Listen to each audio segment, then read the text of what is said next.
So why is it that many cyclists out there struggle to lose weight with cycling as their predominant physical activity? We'll be answering that question in this video and a lot more with expert sports dietitian Steph Cronin. I'll link to her details below as we get into the 17th edition of the RCA Training Tip Show.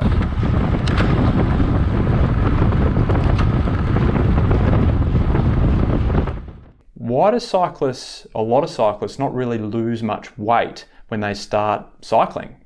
It could be a million and one different things. I'll rattle off a couple of examples. So generally when people start exercising, they get hungry. So typically what you'll find is someone starts exercising, they'll start cycling, but they'll actually increase their energy intake as well. Right. So there's a social aspect of cycling, obviously. So they go out for a long Saturday morning or a Sunday morning ride, stop and have a coffee. With that coffee might Donuts. come a muffin, It might be a sausage roll, whatever it might be. Yeah. So all of a sudden, the extra calories that are being burnt cycling, it's just human nature to say, well, I've burnt all this energy, therefore I kind of deserve to go and eat. And this happens kind of subconsciously, as people aren't actively going out saying, I'm going to eat more because I'm cycling. It just kind of happens. You get hungry, you're in a social aspect, you typically will eat more after that training session.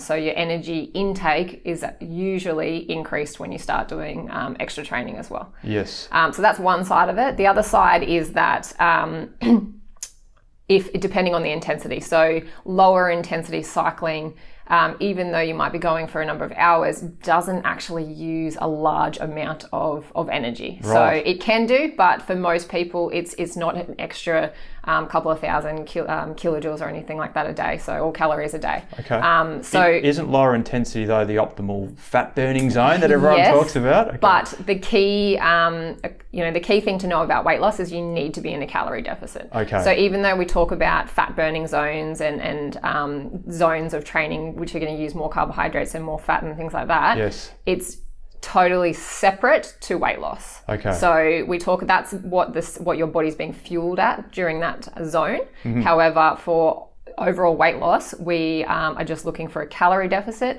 which will then could mean that you're losing muscle mass as well as body fat. But to lose weight, you've got to plan it out very, very strategically. Okay. So it's important to be in a calorie deficit, number one. How you get in that calorie deficit depends on, 70% of what you're eating. Okay. So you're 30% exercise. So if you're jumping on the bike, that's going to be 30% of your weight loss journey as such. Mm-hmm. If you're not looking at your nutrition at the same time, you're not even halfway there. Right. So is that a common mistake people make when they start cycling? They think that by cycling, they're going to lose weight.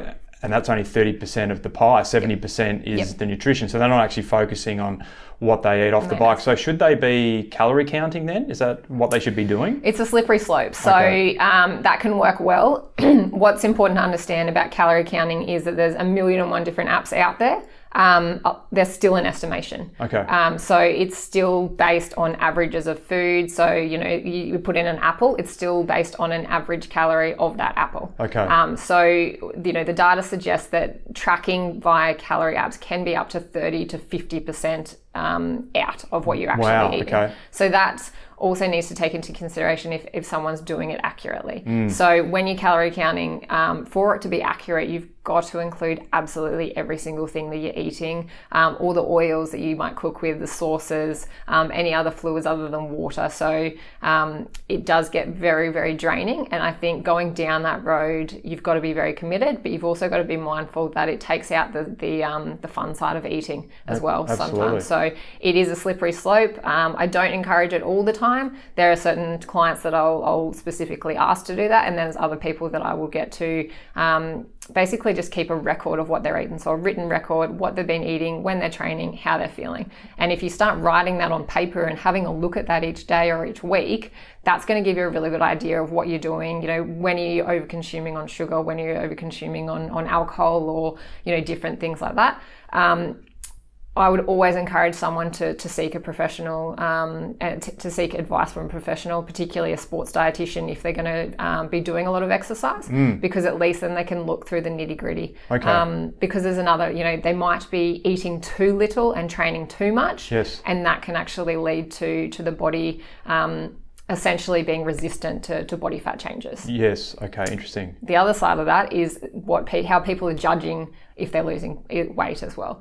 So if they're relying purely on the scales, it's not a very accurate representation of body fat as such. If people are doing cycling, they're doing a lot of resistance training with that as well. So if they're doing a lot of hills and things like that, they're probably building a little bit of lean muscle at the same time, which if they're increasing lean muscle but losing body fat, the scales might be staying exactly the same. Yes. And that's going to be, leading to them thinking that they're not losing weight when actually they are losing body fat. It's just not scale weight as such. Okay, interesting. Yep. So what's some steps that people can make? Let's just say they're not prepared to go see an expert yet, but they want to lose some weight. Yep. What are the top 3-5 things they can do with, say, protein and carbohydrate intake and all those things? So number one, definitely protein. Okay. So essential for maintaining lean muscle as well, because I guess when most people are trying to lose weight, they're probably referring to body fat as opposed to weight as such. Okay. Not many people come in saying I need to lose muscle. Okay.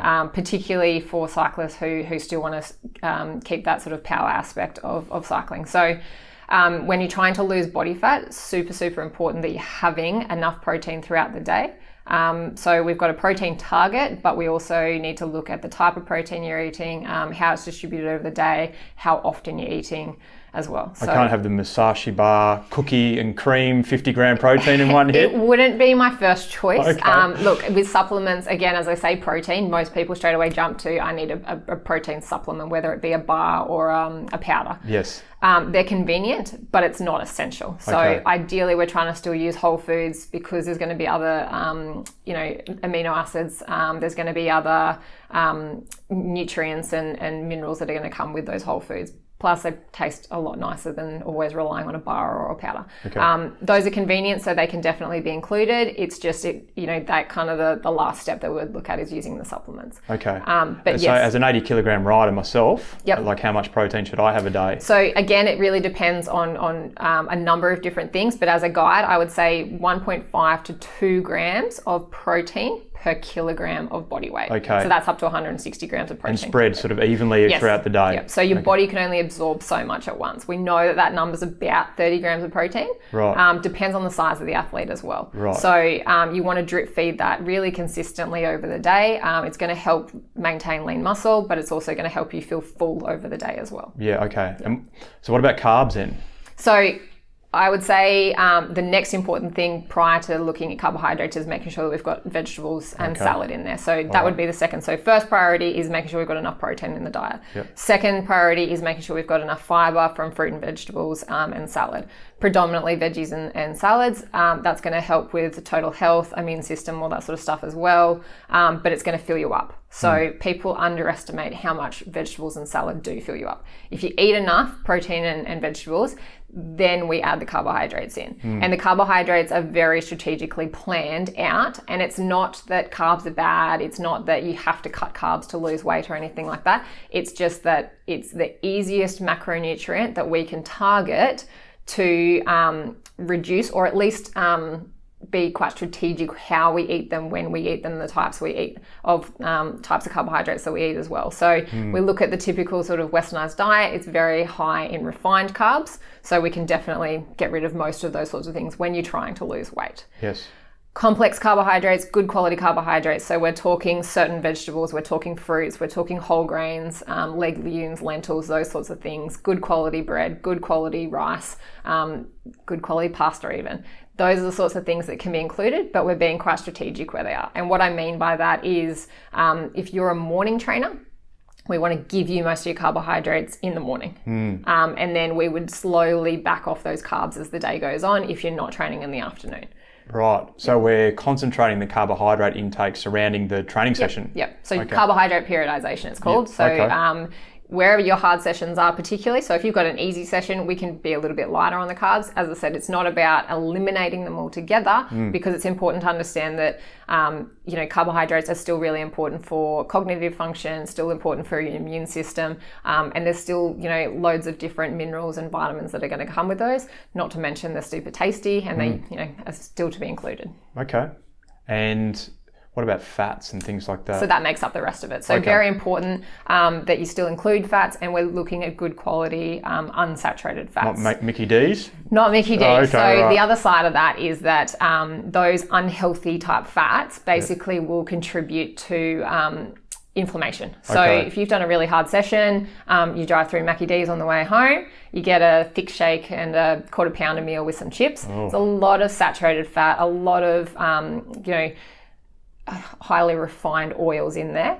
What that does is, your body's already in a state of inflammation after you've trained, and you're adding extra inflammation to that by eating those types of fats. Okay. So on the other side of that, we really want to encourage eating things like good quality oily fish. So salmon, mackerel, sardines, tuna, that sort of stuff.